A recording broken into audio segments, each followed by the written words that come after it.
So I'm joined this evening by Kitty Pilgrim, who is a journalist for very many years for CNN and other organizations, won Emmy, Peabody, a lot of awards, and is now writing fact-based fiction. The Explorer's Code, her first book, is coming out in softcover on May 28th, and her new book, The Stolen Chalice, is coming out on June 26th. So, Kitty, thank you for joining us on WKCR. It's a very great pleasure to be here. So I guess the first and obvious most question that everyone must ask, but I guess I have to ask too, is tell me about your career as a journalist and then how that got you to writing fiction. Basically, I worked as a correspondent and an anchor for CNN for 24 years, and I was all over the world, saw a lot of things, but most of it went into my reports, and some of it was so interesting I didn't have a chance to actually put it in. And so there's sort of the life details of being in a place or observing how people live, what they eat, how they travel, what they wear, but that never gets into a news report. So after a lifetime of accumulating all of these details in some fairly exotic places, I decided that I wanted to write fiction. And I really only had time about 2 years ago or 3 years ago. My sons went off to college, and in the evenings I had some time. And so I thought, well, I'll take a crack at trying to write a romantic thriller, which I thought would be the genre that I wanted to do.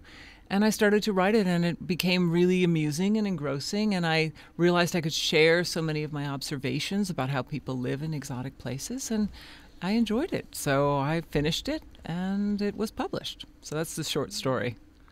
Now, I think that's so interesting that you talk about going to all these different exotic places, and there's these life details, what people eat, what they wear, how they live. So many little things that, like you said, don't often go into the report, but these are real stories. These are things that are character developments. These are the things that, are they're not good for a soundbite, but will really tell you about who people are and how they live. That's right. So, I can't ask you, I'm sure you could ramble for much longer than the time we have, but I'm just curious about some of the places that you've been to and sharing some of these life details that you didn't get to share before. You mean on assignment or in the book? On assignment. On assignment. Yeah, in real life. Well, what did you see? One of the things one of the places I went often was Russia. And I had my degree from the School of Public Affairs here at Columbia and the Harriman Institute, and so I spoke Russian, and I ended up going to Russia quite a lot. And all the details of Russia that you can't put into you put in the political developments or something, but what the room smells like when everyone smokes 50 cigarettes of this very harsh tobacco, or the boiled potatoes and cabbage that you'd smell in the corridors in an apartment. It's real texture. And I haven't put Russia in one of my books yet, but people do tell me that when they read The Explorer's Code, that they actually feel like they're in the scene. And I think it's those details that give reality. So in a very big way, I try to create a very real scene. And, the plots of my books are very fantastical. They're not real at all. They're very sort of James Bond. But the actual details of each scene, I like to ground it in reality, in specific details about lifestyle. How many countries have you been to? Oh, you know what? Someone asked me that recently, and I thought I really should count, but I don't know. And that's the God's honest answer. I just don't know, and I really should sit there and just count. But it's probably more than 50. More than 50 countries. Oh, yeah, definitely. Wow, that's so amazing. This year I went to 6. Now, are all of the countries that you write about in your books, have you been to all of these locations? Yes. That's the whole point of these books. I go to the locations and I live the life. So for example, in the Explorer's Code, I went to Arctic Norway, way up near the North Pole, and I put it in the book. And then I actually went back to shoot a video of it for the book. But no, I think you can only, I write novels the way I reported. I go there, I look around, and then I put them in the books. And each book that I'm writing, The Explorer's Code and The Stolen Chalice, have 4 or 5 locations. So when you buy the book, you're actually taking a little trip around the world in the course of the plot, which is fun. You know, you mentioned before about the smell of the boiled potatoes or the cigarettes that you experienced in Russia. What are that? You said that's not in the book, but what are some examples of those kind of real details that maybe you weren't able to report before, but you were able to share in the book? In the book, well, again, I'll take the example of the Arctic. It's 20 degrees below zero. It's so cold. There's polar night. You're not getting any daylight. And so I can put that in the book, and I can talk about that and how people, what the light levels are, what it's like to live in Longyearbyen, Norway, the global seed vault, what it feels like to walk into the global seed vault. So that kind of stuff I can put in. The Explorer's Code also has a scene in Ephesus, Turkey, which is an archaeological dig. And my first scene was John Sinclair. I talk about how the dust and the feel of working on an archaeological dig. So I hope to recreate reality. Now, a lot of our listeners might not actually know about this place, but I've always found it because I'm a kind of person who always thinks about post-apocalyptic type things. Oh, one of those. Huh? I mean, I don't have shotguns and water in my basement, but I find the concept very fascinating. So tell us a little bit about this place, the Global Seed Vault. What is it? Global Seed Vault. Yeah, actually, I went up to the Arctic before it was built, and I loved it. I just thought it was absolutely spectacularly beautiful. And then when I read about it being built, I went up to see it, and I decided to put it in my book. And of course, it has all the elements of a thriller. It's a finale, and I like to pick spectacular places for the finales of my book. So I contacted the man who runs it, Carrie Fowler, and he said, yeah, if you can come up next week, I was in New York, if you can come up next week, we're going to open it to put some seeds in. And I said, oh, great. So I scrambled together some Arctic gear from my buddies over at the Explorers Club. And, because, where do you get Arctic gear and that kind of... So I scrambled it together, took a cameraman, and Will Croxton is my cameraman, and I said, will your camera work at 20 below? Wow. And he said, I don't know. So we went up there and shot videos of the Global Seed Vault, which is fascinating. It has, briefly, all the different species are trying to be stored there so that if there is a cataclysmic event and a certain crop is wiped out, you'll have backup seeds. And, the cataclysmic event can be anything from nuclear war to a tsunami to wipe out a certain type of crop. And zombie apocalypse? Could be a zombie apocalypse. Yeah, why not? Actually, you're laughing, but I have bubonic plague in the Stolen Chalice. That's what I'm talking about. I like these sort of scenarios myself. You mentioned the guy who runs it. Who started? Who's running this thing? It's kind of a joint. It's a foundation, Global Diversity Seed Trust, and then it's also UNDP. So there's a variety of people who contribute to it. So, and then each country, what it is really is a bank, and so it's like a safety deposit box. Each country puts their own seeds in, and they still own their seeds. Got it. It's like putting them in a safety deposit box. So. Got it. And Norway is very involved. Yeah. But at any point, China can pull out their rice seeds. They can any country that puts in seeds can take them out at any time. So it's safe. Your crops are safe. But for example, in Egypt, there are regional seed banks and national seed banks. But in Egypt during the Arab Spring, the seed bank in Egypt was destroyed because people robbed the refrigeration equipment, and so all the seeds were destroyed. I didn't know so that. It has to be very cold. The seeds have to be preserved in cold. So the Arctic is naturally very cold, and so the seeds are preserved naturally, even if there's a power failure. So that's all the fascinating little stuff that I spend my time researching now. In that case of Egypt, did they actually have to go if they lost their national seed bank, did they have to go to the global seed bank? Well, only if the crops are destroyed. Oh, okay. You see, then They could just the regrow the seed seeds. crops, yeah. But if you had a real cataclysmic event where you lost your backups, you lost your crops and your backup seeds, then you'd really wipe out, thousands of years of development of crops, Yeah. which is would be a real shame. Yeah. Scorched earth, as they used to Right. call it. I want to kind of totally change tracks for a bit and back up, if I will, and ask you a little bit about how you got started as a journalist, and then just briefly how you've seen journalism change in 20 plus years. Yeah. I started as a journalist when CNN was in its infancy. When I first started, if you said, I'm with CNN, people would say, what's that?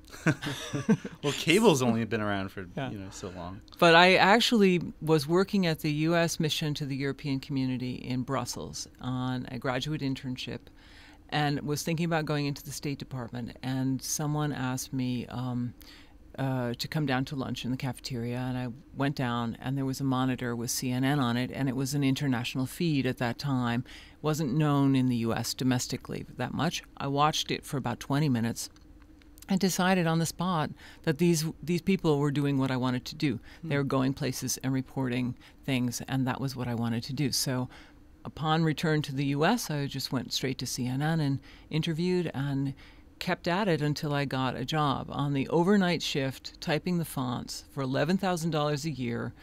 And I took it, even though I had a master's degree from Columbia and had all sorts of job prospects. I really believed that CNN would become big.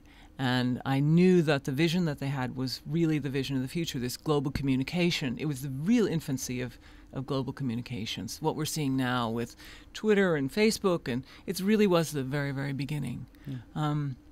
And if you really had your eyes open, you could see that. And Ted Turner had the vision of that. And so I basically worked my way up the ranks for 24 years, every inch, every promotion, and all the way till they made me a correspondent about 5 years in.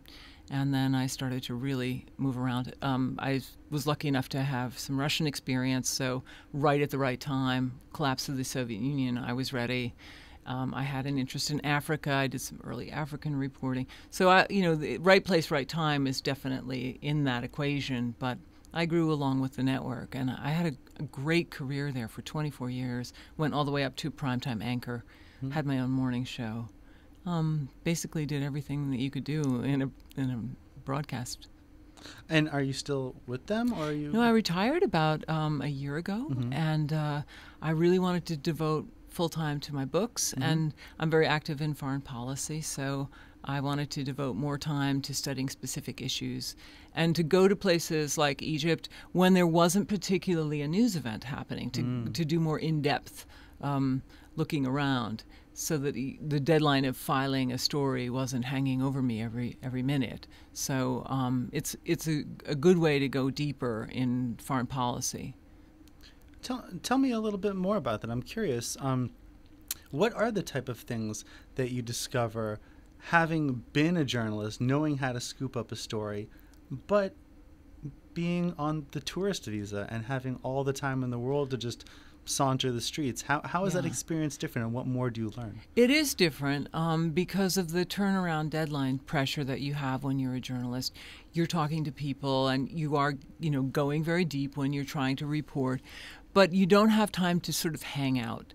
And as you know, when you're having a casual conversation, that's when you can really have the nuance of how people think, how they feel, and to have the pressure off. And your brain isn't ticking down, oh, that was a soundbite. Right. Oh, that was a soundbite. You're really just listening, and then you think about it a little bit more. So it's kinder to myself to actually do it that way now, not to have the deadline. Now, do you still, besides obviously, getting wonderful life experience and putting that life experience in your writing, are you still filing reports? No, I'm actually devoting my attention now to the books, and I very much believe the Explorer's Code has a scientific subplot of decoding the 1918 pandemic. I have some themes in my books, and of course they're written to entertain, but I have some themes in my books that I really am very committed to. So it's a way to, look at cultures and look at. I believe in informing through entertainment also. So I'm actually taking topics that would interest me as a journalist and not writing something dry. Maybe just having a shootout at some place, and in the course of that, talking about, how that is, why that's important. One of the sub-themes of the Explorer's Code is the grab for the polar regions and the oil.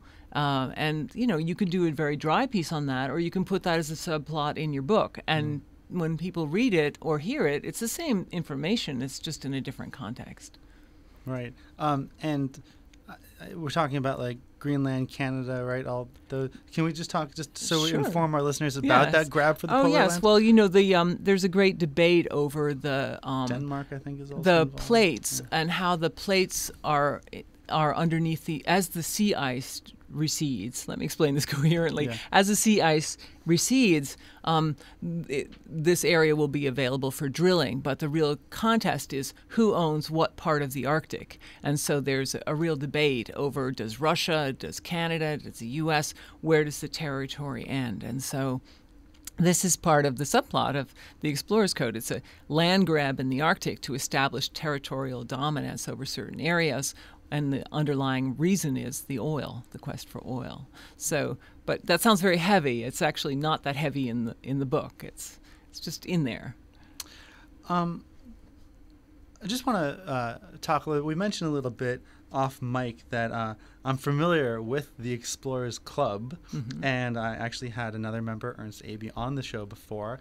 And tell me a little bit about the Explorers Club, because you mentioned it before, and our listeners might not know what that is. Yeah. The Explorers Club is a historic club that was formed by many of the great original explorers of this country. And so, you had the early polar explorers, and even now it's a scientific organization. You have astronauts and botanists and people who study, species and all sorts of people who are basically have a scientific interest, but who do field exploration. So they're in the field sciences mostly. And it's a very old club. It has a very sort of Teddy Roosevelt sort of clubhouse on the Upper East Side in New York that's absolutely quite beautiful. It has a big polar bear and all sorts of artifacts. And it's a great place, and we go to meetings, and people lecture on their specific area of expertise. And I actually just went to a lecture on the Bactrian camel, and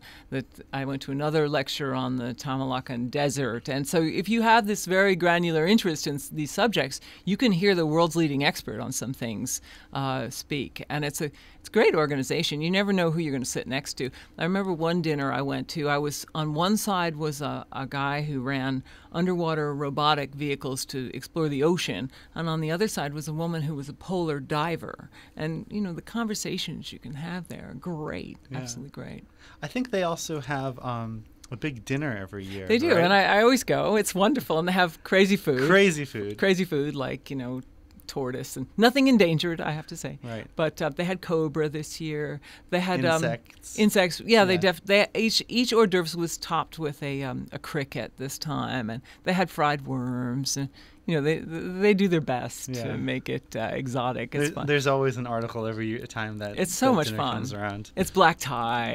It's great. And you get to eat crickets. It's very funny. It's very fun. I love it.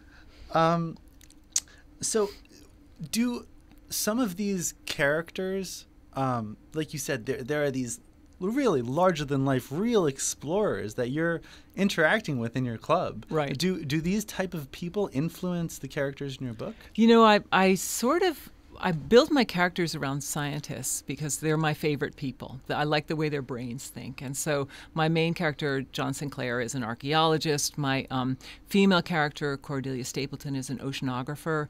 And everyone who's in my book basically is a geek. They have a scientific expertise. I have a botanist, and so And I find when you put all these zany people together, the plots almost suggest themselves. It's fun. One of my favorite characters is a virologist. He handles like deadly diseases like Ebola and plague. It's definitely put in characters that have this sort of specialized knowledge. It's fun. Tell me about the character of Cordelia Stapleton. Mm-hmm. I wanted a strong female. I was tired of reading thrillers where, 6 pages of helicopter description, 4 shootouts, the guy's fantastic, and the girl walks through, and that's it. And so I said, I want a strong female character. So I made her an oceanographer, and I based her job on the job of running the Alvin submersible program at Woods Hole Oceanographic Institution, where I go every year to look at their greatest gizmos. And so I wrote her whole character, and actually I had some of the scientists there help me with her character development, because it would take a special mindset to go down in a submersible 3 or 4 miles down under the ocean. So she has that brain, which is interesting. Now, this is a real job. Yes. Can you tell me a little bit about the program and about what they do? Oh, sure. I actually just went to a meeting. They run a submersible program that explores the deepest parts of the ocean, and so Mariana Trench, and they actually they work sometimes with the Navy to develop some new technology, and they do underwater robotic exploration of underneath the polar ice.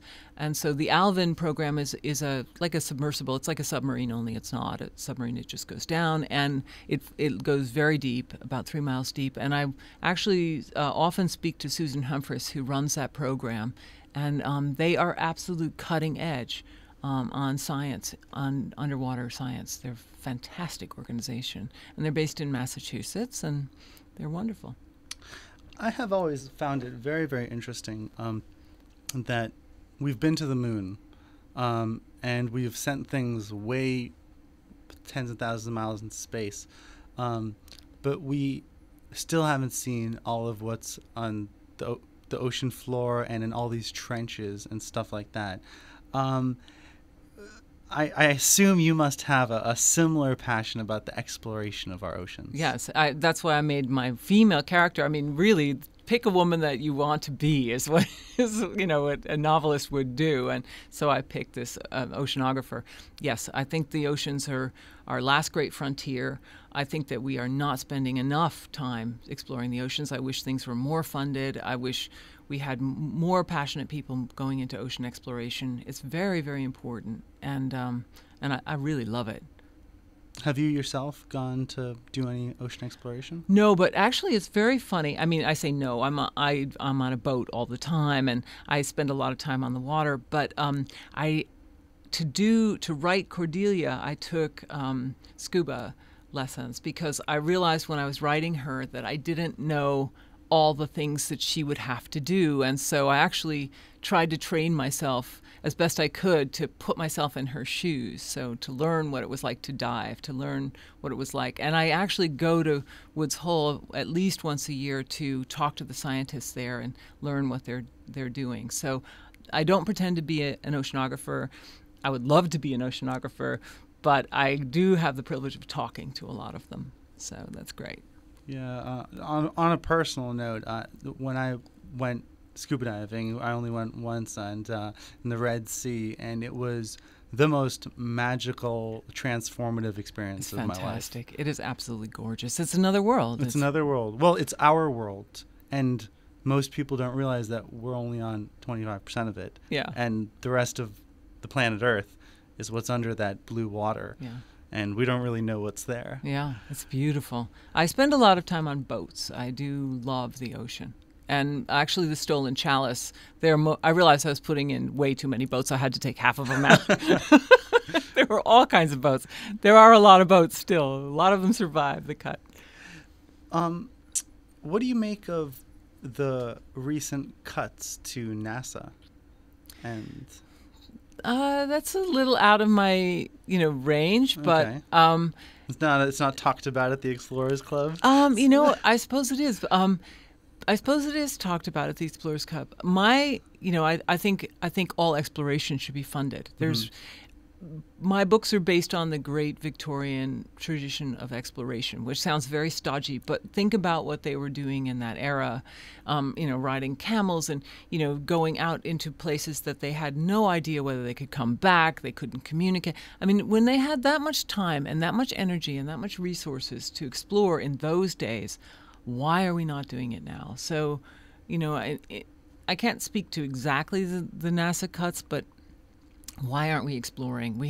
It's the most positive thing you could possibly do. And that's said as a true member of the Explorers Club, but I really think it is the most positive thing you can do is to explore.